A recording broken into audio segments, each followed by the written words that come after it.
Il n'y a plus de condamnation pour ceux qui sont en Jésus-Christ. Il n'y a plus de condamnation pour toi dans la foi en Jésus-Christ. Place toute ta confiance en lui et tu n'es plus condamné, tu n'es plus condamnable. Sors de ta culpabilité. Vous savez, on entend souvent dire le christianisme, le judéo-christianisme, c'est une religion de la culpabilisation.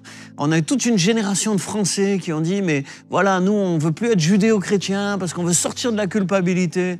Et je crois qu'il y a une erreur manifeste sur la personne, là, il y a une erreur totale. Jésus n'est pas venu culpabiliser. La religion a culpabilisé, mais Jésus est venu déculpabiliser par le pardon. Jésus a appelé à la repentance. Et Jésus a promis que pour ceux qui se repentent, qui reconnaissent leurs fautes et leurs péchés, Dieu accorde un pardon total, sans œuvre méritoire, sans effort à fournir en contrepartie, sans payer, parce que lui, il a payé sur la croix pour que tous nos péchés soient pardonnés, effacés. Donc, la foi chrétienne est une foi de la déculpabilisation, pas par le fait de dire le bien, le mal, ça n'existe pas, ou je fais ce que je veux. Non, mais on est déculpabilisé par le pardon de Dieu, reçu quand on demande pardon, tout simplement. Dieu ne veut pas que tu restes avec cette conscience chargée. Or, en tant que pasteur, il y a quelque chose qui me marque profondément, et même je l'ai vu en moi, c'est que quelquefois, on a confessé ses péchés, on a reconnu ses fautes, donc Dieu nous a déjà pardonné. Il est fidèle et juste pour nous pardonner et nous purifier tout ce que nous avons confessé, et pourtant, il demeure en nous comme une culpabilité, comme une petite voix accusatrice, qui reste en nous malgré le fait qu'on a reconnu déjà et confessé toutes ces fautes. Et moi, j'aimerais dire, cette voix qui reste en nous, c'est une voix diabolique. Dieu pardonne, mais le diable veut nous enfermer dans les murs de la culpabilité. Celui qui se sent coupable ne se sent pas capable. Celui qui se sent coupable ne se sent pas à la hauteur. Et quand on se sent coupable et pas capable, alors on fait rien, on est enfermé entre des murs.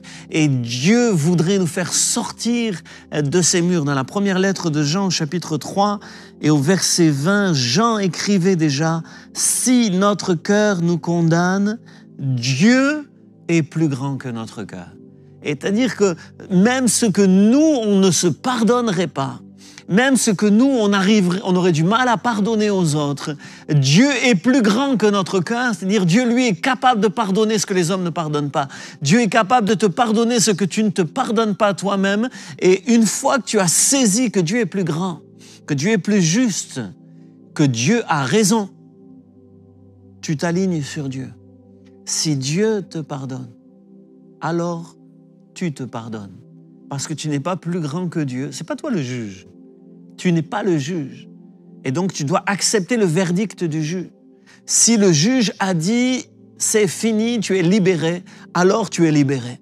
Et tu n'as pas à demeurer sous la culpabilité, sous l'auto-accusation ou sous les reproches. Particulièrement, moi j'ai noté ça dans ma vie, je l'ai vu aussi dans la Bible. Quand une épreuve difficile arrive, alors là, tout à coup, on revient à des fautes du passé en se disant « Peut-être c'est la conséquence de mon erreur. Peut-être Dieu ne m'avait pas vraiment pardonné. Il fallait que je paye. Il fallait que je paye. » On voit ça, par exemple, pour une femme qui était stérile. Élisée vient auprès d'elle et puis, par la grâce de Dieu, elle devient enceinte et elle a un enfant. Et puis, quelques années après, l'enfant tombe malade et meurt. Et là, c'est tout à coup, c'est comme si elle dit « Mais en fait, tu me rappelles mon péché, mon péché, oui. » C'est comme si son péché d'autrefois revenait maintenant et condamnait son fils. Et elle n'a pas compris. Elle n'a pas compris que c'est une épreuve, mais pas un jugement. C'est une épreuve. Des fois, on traverse des épreuves. Et nos épreuves sont des épreuves. Ce ne sont pas des jugements de fautes qu'on aurait commis, confessées, que Dieu ne nous aurait pas vraiment pardonné et pour lesquels il nous demanderait de payer. Non, Jésus a tout payé. Jésus a tout payé. Et ce qui est pardonné est pardonné. Dieu ne te rappellera jamais ton péché. Crois à son pardon. Il voulait te parler aujourd'hui. Cesse de vivre dans la culpabilité. Sors de tes murs. Sors de cet enfermement de culpabilité en disant merci Seigneur, parce que tu es plus grand que mon cœur. Merci parce que tu me pardonnes.